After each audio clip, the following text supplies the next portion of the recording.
Hello दोस्तों, स्वागत है मेरे यूट्यूब चैनल ITI ऑनलाइन में। दोस्तों, अगर आप इस चैनल पर नए हैं तो चैनल को सब्सक्राइब कर लीजिए, जिससे ITI से रिलेटेड कोई भी नोटिफिकेशन आपसे मिस ना हो। चलिए दोस्तों, वीडियो को शुरू कर लेते हैं। दोस्तों, आज हम बात करने वाले हैं NCL के पेपर के बारे में, जो प्रीवियस ईयर पेपर हमारा हुआ था 2020 में। तो पिछले टोटल 36 क्वेश्चन को हम लोग डिस्कस कर चुके हैं। हम डिस्कस करेंगे 37 क्वेश्चन तक हम डिस्कस कर चुके हैं। हम डिस्कस करेंगे 38 क्वेश्चन से। सबसे पहले नंबर का क्वेश्चन आप देख सकते हैं, 38 नंबर का। An oily floor should be clean by which of the following safety point of view. यानी कि ऑयली सतह, तेली फर्श को सुरक्षा दृष्टिकोण से निम्नलिखित में से किसके द्वारा साफ किया जाना चाहिए? कपास अपशिष्ट से, यानी कि कॉटन वेस्ट से, पुटिंग वाटर या पानी डालने, या फिर पुटिंग सॉल्ट, डस्ट और सैंड, या बुरादा या रेत डालकर, या फिर स्प्रेइंग कार्बन डाइऑक्साइड का छिड़काव करके। दोस्तों, जब भी तेल गिर जाता है वर्कशॉप में, तब हम वहाँ पे उपयोग करते हैं सॉ डस्ट का। किसका प्रयोग करते हैं? सॉ डस्ट या फिर सैंड। क्यों करते हैं दोस्तों? यहाँ पे पानी का क्यों नहीं करेंगे? पानी तेल में मिल जाएगा तो और ऑयली वाली सरफेस हो जाएगा। कॉटन वेस्ट, कॉटन भीग जाएगा, और कॉटन का एक नियमित मात्रा में ही वो ऑयल सूख सकता है। उसके लिए ज़्यादा कॉटन की ज़रूरत पड़ेगी, तो हम लोग सॉ डस्ट का प्रयोग करते हैं। वो पूरी तरीके से सूख जाता है और उसको हटाना भी आसान होता है। जब वो ऑयल अंदर सूख लेता है और उसको ईजिली हटा सकते हैं, इसी वजह से हम सॉ डस्ट का प्रयोग करते हैं। चलिए दोस्तों, नेक्स्ट क्वेश्चन हमारा, tool shutter is cause by which of the reason. Tool से अनावश्यक ध्वनि किसके कारण आती है? क्या स्मॉल क्लियरेंस एंगल, यानी कि छोटा क्लियरेंस कोण, एक्सेसिव क्लियरेंस एंगल, या फिर अत्यधिक क्लियरेंस कोण, स्मॉल रैक एंगल, छोटा रैक एंगल, छोटा रैक कोण, या अत्यधिक रैक कोण, यानी कि एक्सेसिव रैक एंगल। जो टूल होता है, तो जो शटर करने लगता है, जब हम क्या करते हैं, लेथ मशीन पे कार्य के दौरान टूल को शटिंग करने लगता है। उससे बचने के लिए हम यहाँ पूछ रहे हैं रीज़न क्या है? एक्सेसिव क्लियरेंस एंगल, यानी कि अगर क्लियरेंस एंगल बहुत ज़्यादा दे दिया आपने, तो यहाँ पे जो हमारा टूल होगा लेथ मशीन पे, वो आवाज़ करने लगेगा। यानी कि हमें क्लियरेंस एंगल को क्या करना चाहिए? ज़्यादा नहीं रखना चाहिए। अगर बहुत कम रखेंगे तब भी दिक्कत आएगी, और ज़्यादा रखेंगे, जब कम रख देंगे क्लियरेंस एंगल, तो टूल आपका टूट जाएगा दोस्तों। और ज़्यादा रख देंगे तो टूल आवाज़ करेगा। इस वजह से एक्सेसिव क्लियरेंस एंगल आपका राइट हो जाएगा आंसर। चलिए दोस्तों, नेक्स्ट क्वेश्चन की तरफ आ जाते हैं। 40 नंबर का क्वेश्चन है दोस्तों, what is the angle of prick punch for witness mark. Witness mark के लिए प्रिक पंच का कोण कितना होना चाहिए? 90 डिग्री, 30 डिग्री, 60 डिग्री, या 20 डिग्री? क्या होगा राइट आंसर दोस्तों? यहाँ पे हमारा राइट हो जाएगा बी, यानी कि 60 डिग्री। प्रिक पंच का, वीटनेस मार्क के प्रिक पंच का कोण होता है 60 डिग्री। प्रिक पंच दोस्तों यहाँ पे 30 डिग्री और 60 डिग्री दोनों ही होते हैं। ये चीज़ आप याद रखिएगा। जब भी वीटनेस मार्क अगर वो बोल रहा है, तो यहाँ पे कितना हो जाएगा? 60 डिग्री आपका आंसर सही हो जाएगा। दो होते हैं दोस्तों, याद रखिएगा, प्रिक पंच 30 डिग्री और 60 डिग्री का। जिसको हम 60 डिग्री वाले को ही हम डॉट पंच भी बोल देते हैं। और प्रिक पंच के साथ अगर वीटनेस का यूज़ किया गया है, यानी कि वो 60 डिग्री का ही होगा। चलिए दोस्तों, आगे देख लेते हैं।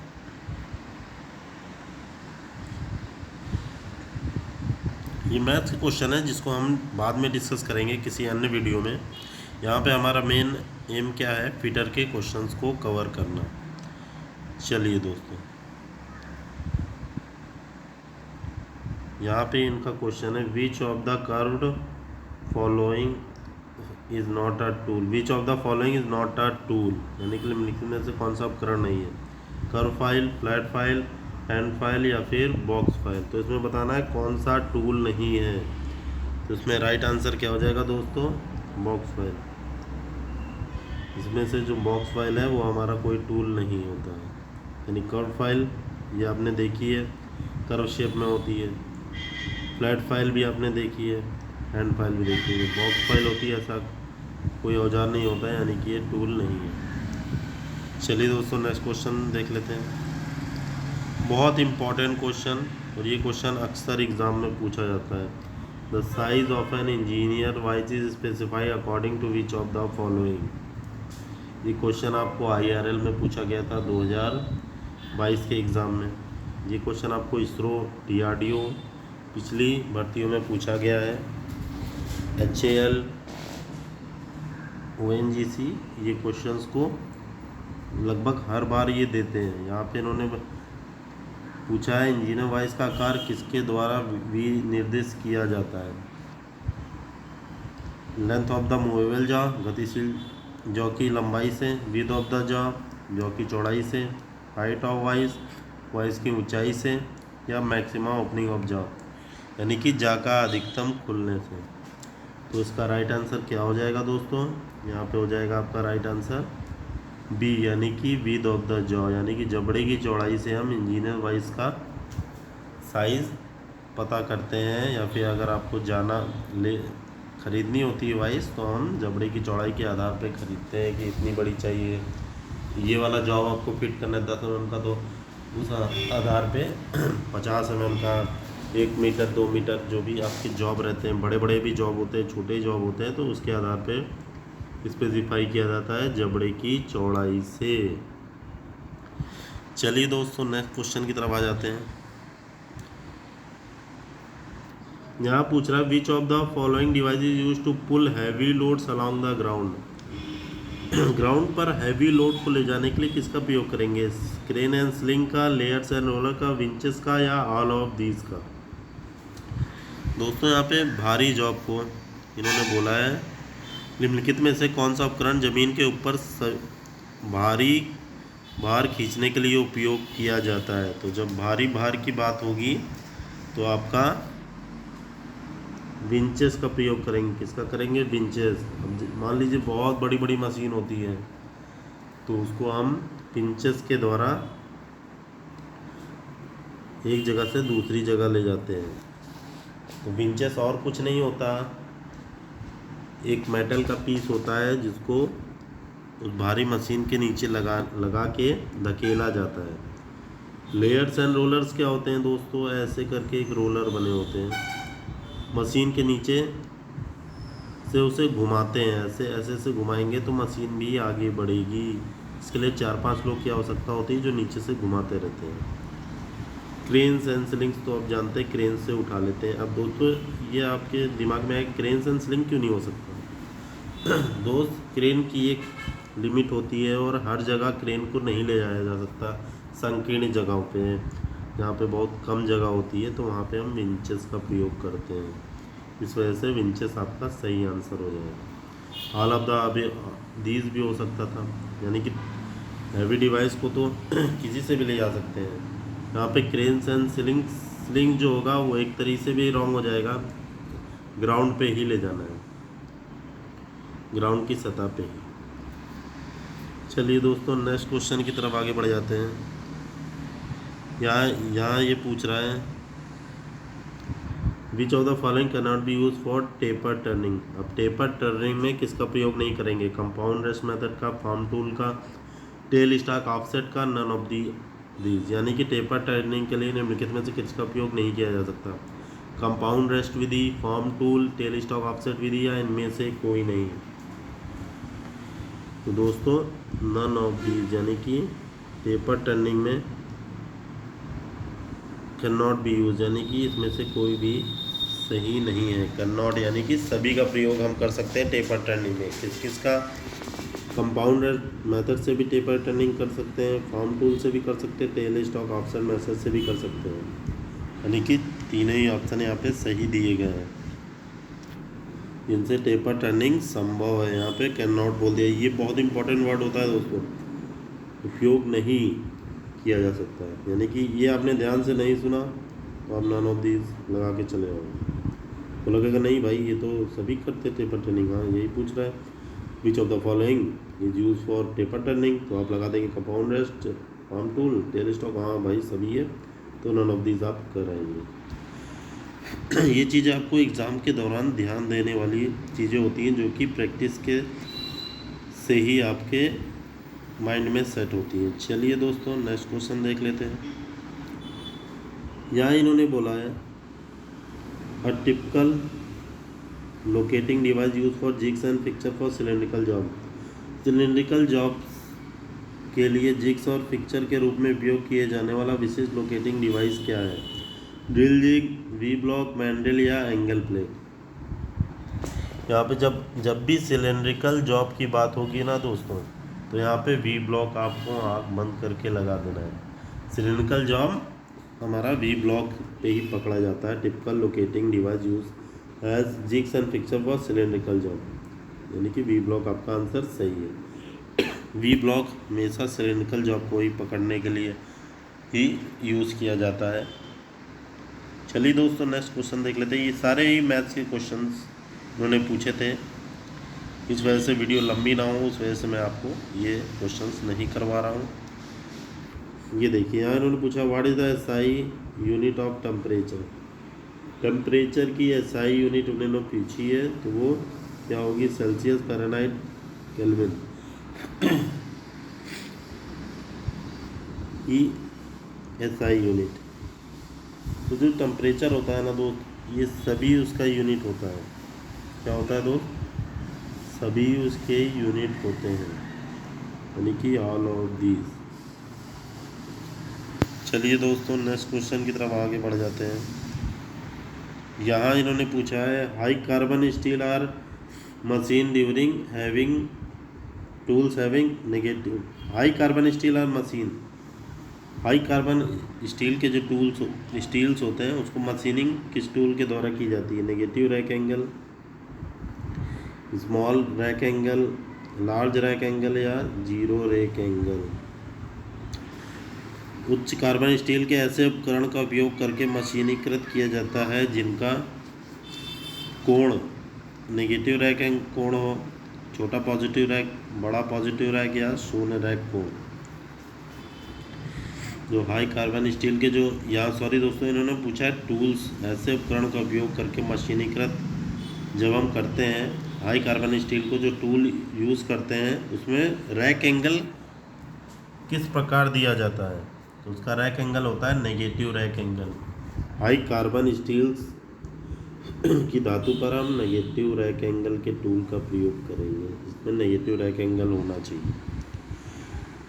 यहाँ पे इन्होंने बहुत ही ये क्वेश्चन पूछ लिया है। कटिंग स्पीड इन्होंने दी है 20 मीटर पर मिनट एंड रोटेशनल स्पीड आपसे पूछी है। ड्रिल बिट्स का साइज 20 mm डाया दिया हुआ, तो बहुत आसान है। कटिंग स्पीड का फॉर्मूला πdn/1000, यहाँ पे आप पुट कर देंगे, आपका आंसर आ जाएगा। कटिंग स्पीड की जगह 20 रख देना है, पाई की जगह पाई को ही रखने देना है, डी की जगह आप डायमीटर है 20 mm यहाँ रख देंगे, और जो हमारा एन है, एन इनको निकालना है, तो एन को हम इधर लिख सकते हैं। कटिंग स्पीड 100 से मल्टीप्लाई हो जाएगी, और यहाँ पे स्पेस नहीं होने के कारण दोस्तों यहाँ पे थोड़ा कंफ्यूजन होगी। πdn/1000, डी नीचे आ जाएगा और पाई के साथ, और इसके बाद आप सॉल्व कर लेंगे, आपका आंसर आ जाएगा। इस न्यूमेरिकल को मैं आपको पेपर पे सही से समझा दूंगा, फ़िलहाल यहाँ पे संभव नहीं हो पा रहा है, तो इस वजह से मैं बाकी फॉर्मूला आप लगा के इसको ईजिली कर सकते हैं। फॉर्मूला मैंने आपको बता दिया है। नेक्स्ट वीडियो में मैं मैथ्स और इस टाइप के न्यूमेरिकल क्वेश्चन को पेपर में लगा के वीडियो एक और मैं आपके लिए बना दूंगा। चलिए दोस्तों, नेक्स्ट क्वेश्चन है हमारा point angle in purpose general purpose drink का पॉइंट एंगल कितना होता है? 108 डिग्री, 118 डिग्री, 90 डिग्री, 60 डिग्री। दोस्तों ये सब आपको पता होगा, ये होगा आपका 118 डिग्री। जनरल पर्पस ड्रिल का ये जो एंगल है 118 डिग्री हर एग्ज़ाम में पूछा जाता है दोस्तों, इसको आप रट डालिएगा, ये क्वेश्चन आएगा ही हर एग्ज़ाम में। चलिए दोस्तों, नेक्स्ट ग्राइंडिंग का क्वेश्चन दोस्तों आ गया ना। इस टाइप के क्वेश्चन को मैं एक अलग टॉपिक बना के वीडियो में एक एक चीज़ को आपको समझाऊंगा। फिलहाल आपको मेन चीज़ें मैं अभी बता देता हूँ। इन grinding wheel 51A, 46L, 13B, 13 and B respectively, ये आपको क्या दर्शाता है? Dense type structure and resinoid bond. इसमें इन्होंने पूछा है, यहाँ पे थोड़ी आपकी कंफ्यूजन हो गई, 13 और बी क्या रिप्रेजेंट कर रहा है, यानी कि यहाँ जो 13 दिया है वो बी दिया है, ये क्या रिप्रेजेंट कर रहा है? Dense type structure and resinoid bond type, soft type structure and resinoid abrasive, soft type structure and resinoid bond type, dense type structure and vitrified bond type. तो इसमें से राइट आंसर आप क्या हो जाएगा दोस्तों? इसमें से राइट आंसर हो जाएगा आपका dense type structure and resinoid bond. जो ये 13 दर्शा रहा है वो आपको बता रहा है डेंस टाइप स्ट्रक्चर, और आपका रेजोनाइड बॉन्ड बी से दर्शाते हैं। 51 कंपनी का नाम होता है, ये जो दिया रहता है कंपनी के बारे में। ये 13 आपका पूछ रहा है डेंस स्ट्रक्चर, जो कि हमारा होता है 7 से 13 आपका डेंस स्ट्रक्चर होता है। इसके लिए मैं एक सेपरेट वीडियो बताऊंगा जिसमें एक एक चीज़ को बताऊंगा। यहाँ पे आप विट्रीफाइड बॉन्ड देख सकते हैं, जो वी से दर्शाते हैं। सेलेक्ट बॉन्ड होता है, बहुत सारे टाइप्स के बॉन्ड होते हैं, उसको मैं नेक्स्ट वीडियो में कवर करूँगा। चलिए दोस्तों, नेक्स्ट क्वेश्चन है हमारा 62 नंबर का। Most standard taper is available in numbers 1 to 7, 0 to 7, 1 to 8, 0 to 8। तो मोस्ट टेपर होता है, मोस्ट टेपर किन संख्याओं में उपलब्ध है? तो यहाँ पे संख्या दी हुई 1 से 7, 0 से 7, 1 से 8 या 0 से 8।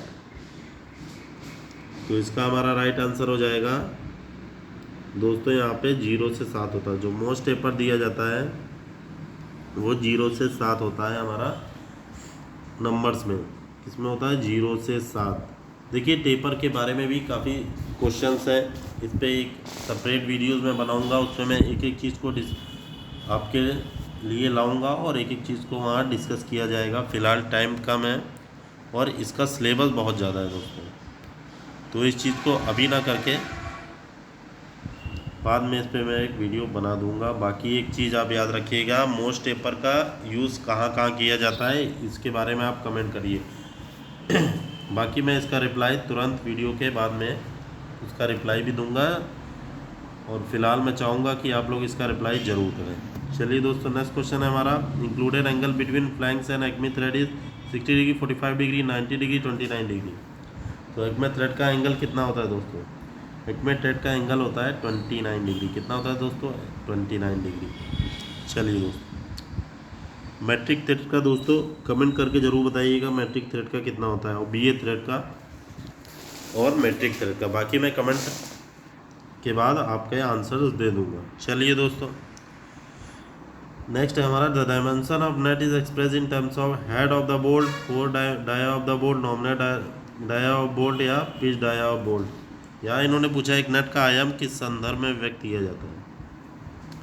तो नेट को हम कैसे जानेंगे? Head of the bolt, bolt के हेड के आधार पे, बोल्ट के शीर्ष के आधार पे, बोल्ट के कोर व्यास से, अभिवृत्त व्यास से, या बोल्ट के पिच से। तो जो हमारा नेट होता है ना, वो नॉमिनल डायमीटर ऑफ बोल्ट से जाना जाता है। किससे? नॉमिनल डाया ऑफ बोल्ट से। यानी कि आप नेट खरीदने जाओगे तो आप कैसे बताओगे शॉपकीपर को कि भैया मुझे इस टाइप का नेट चाहिए? तो उसके लिए कुछ चीज़ें डिफाइन की जाती हैं। यहाँ पे इन्होंने बताया है कि नेट जो एक्सप्रेस किया जाता है नॉमिनल डायमीटर ऑफ बोल्ट, यानी कि उसके बोल्ट के डाया से ही आप बता पाओगे, सॉरी दोस्तों, नेट के डाया से ही आप बता पाओगे कि आपको किसका नेट चाहिए, कितने डाया का। क्योंकि एक डाया स्पेसिफाई रहता है हर बोल्ट के ऊपर कौन सा नेट का डाया यूज़ होता है, तो उस आधार पे ये चीज़ें रहती हैं। चलिए दोस्तों, नेक्स्ट क्वेश्चन 65 नंबर के क्वेश्चन पे आ जाते हैं। दोस्तों वीडियो अच्छी लगी तो प्लीज़ एक लाइक ज़रूर कर दीजिएगा। बाकी वीडियो में कोई भी दिक्कत आ रही है तो आप कमेंट करके पूछ सकते हैं, और कोई भी सुझाव है तो आप कमेंट जरूर करिए। The half degree included angle of most standard taper is कितना होगा? 3 डिग्री, 15, 3 डिग्री, 55, 3 डिग्री, या 1 डिग्री,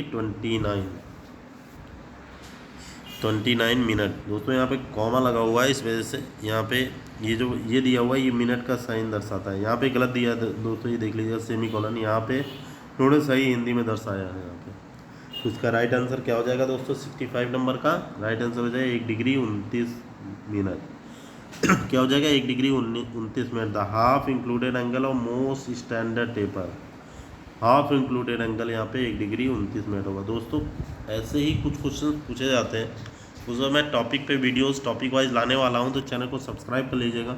बाकी कोई भी सुझाव होता है तो वो भी आप चैनल पे दे सकते हैं, मैं उसको ठीक करूँगा। चलिए दोस्तों, नेक्स्ट हमारा which statement is correct about GC20A7EP grinding wheel. यहाँ पे ग्राइंडिंग व्हील दर्शाया गया GC20A7EP। तो कौन सा स्टेटमेंट करेक्ट है? Abrasive material use is mixture of A and WA, grade is soft, grid size is not fine, abrasive green silicon carbide, grade is soft bond type metal abrasive and green carbide, grade is hard, grid size not fine and abrasive is silicon carbide. थोड़ा लंबा question है दोस्तों, ध्यान से देखिएगा। यहाँ पर इन्होंने पूछा है which statement is correct about, किसके बारे में? GC20A7EP। इसको मैं क्लियर कर देता हूँ। हाँ, अब आपको सही से दिखाई दे रहा होगा। GC20A7EP ग्राइंडिंग व्हील किस चीज़ को दर्शा रहा है यहाँ दोस्तों? ये हमारा ग्रेड इज सॉफ्ट, ग्रेड जो है हमारा सॉफ्ट ग्रेड का है, grid size not fine, grid size जो है हमारा फाइन नहीं है, and abrasive is silicon carbide. क्या है दोस्तों? Silicon carbide. चलिए दोस्तों, ये एक बड़ा टॉपिक है, इस पर मैं एक वीडियो बनाऊंगा जिसमें हर एक चीज़ को कवर करूंगा। फिलहाल क्वेश्चंस पे ही ध्यान देते हैं क्योंकि टाइम कम रहता है। Which of the following is use for holding pipe dia more than 63 mm up to 200 mm? निम्नलिखित में से किसका उपयोग 63 mm से अधिक और 200 mm तक के व्यास के पकड़ने के लिए किया जाता है? क्या पकड़ना है हमको दोस्तों? पाइप को पकड़ना है। तो 63 mm से अधिक और 200 mm से कम के व्यास के पाइप को पकड़ने के लिए हम किसका प्रयोग करेंगे? पाइप रिंच, चैन पाइप रिंच, पाइप वाइज या ऑल ऑफ दी अबव? तो जो हमारा 63 से 200 mm के बीच का पाइप होता है उसे हम चैन पाइप रिंच, चैन पाइप वाइज में पकड़ते हैं। किसमें? एक जो पाइप वाइज जो रहती है उसमें चैन लगा रहता है वो एक चैन टाइप का रहता है, उससे उसको पकड़ा जाता है। ये एक मंकी स्पैनर की जैसे ही होता है, तोता पाना जिसे बोलते हैं, उसमें चैन लगा रहता है जो थोड़ा लंबा रहता है, पकड़ने में एक्सटेंड हो जाता है, और उससे हमको बड़े साइज़ के पाइप को पकड़ने में आसानी रहती है। उसी को चैन पाइप रिंच, चैन पाइप वाइज बोलते हैं। ठीक, रिंच जैसा ही होता है। नेक्स्ट है हमारा 45 degree is equal to how many radian? 0.785, 6.28, 1.57, 1.05। तो जो 45 डिग्री होता है वो कितने रेडियन के बराबर होता है? 0.785। कितने रेडियन? 0.785। इसकी एक वैल्यू रहती है, आपको बतानी है 1 डिग्री कितने रेडियन के बराबर रहेगा। कमेंट करिएगा, उसका मैं आंसर आपको कमेंट करने के बाद बताऊंगा। चलिए दोस्तों, नेक्स्ट क्वेश्चन है हमारा 68 नंबर का question. Lathe bed are made of cast iron due to of the following reason. अब दोस्तों सभी को पता है लेथ बेड जो होते हैं, लेथ के जो बेड होते हैं वो कास्ट आयरन के बने होते हैं। क्यों बने होते हैं? इट इज़ हैवी, क्या ये भारी है? इट इज़ चीप, क्या ये सस्ता है? हाई डैम्पिंग कैपेसिटी, क्या ये उच्च अवमंदन क्षमता है? It does not resist compressive load, क्या ये कंप्रेसिव लोड विरोध नहीं करता? तो इसका राइट आंसर क्या हो जाएगा दोस्तों? High damping capacity. Compressive strength बहुत ज़्यादा होती है बच्चों। क्या होता है? जो कंप्रेसिव स्ट्रेंथ होती है उसकी सैनिक क्षमता बहुत ज़्यादा। ऊपर से कोई भी जॉब वगैरह कुछ गिरता है ना तो सह लेता है, उससे गिरने लचक नहीं आती उसके अंदर। सॉरी दोस्तों, लचक आ जाएगी लेकिन वो टूटेगा नहीं। हाई डेंसिटी डैम्पिंग कैपेसिटी यानी कि अवमंदन क्षमता बहुत ज़्यादा होती है, लचक आ जाएगी लेकिन वो टूटेगा नहीं। चलिए दोस्तों, नेक्स्ट है हमारा how many cubic feet in 12 cubic metre approximately? कितना होता है? 12 घन मीटर में कितने फीट लगभग होते हैं? 424, 536, 464, 572। तो इसका राइट आंसर क्या हो जाएगा दोस्तों? 424। इसका एक फॉर्मूला होता है, उसको मैं बाद में आपको बताऊंगा। फिलहाल आप 424 इसको याद रखिए टोटल यहाँ पे। बाकी मैं एक चीज़ और बता दूँ, जो बोनस टिप आज की देना चाहता हूँ, जो हमारा कास्ट आयरन होता है ना, कास्ट आयरन की काफ़ी धातु बनी होती है। क्यों? क्योंकि इसकी कंप्रेसिव स्ट्रेंथ बहुत ज़्यादा होती है, और इसमें एक क्वालिटी होती है कि ये जो इसके अंदर एक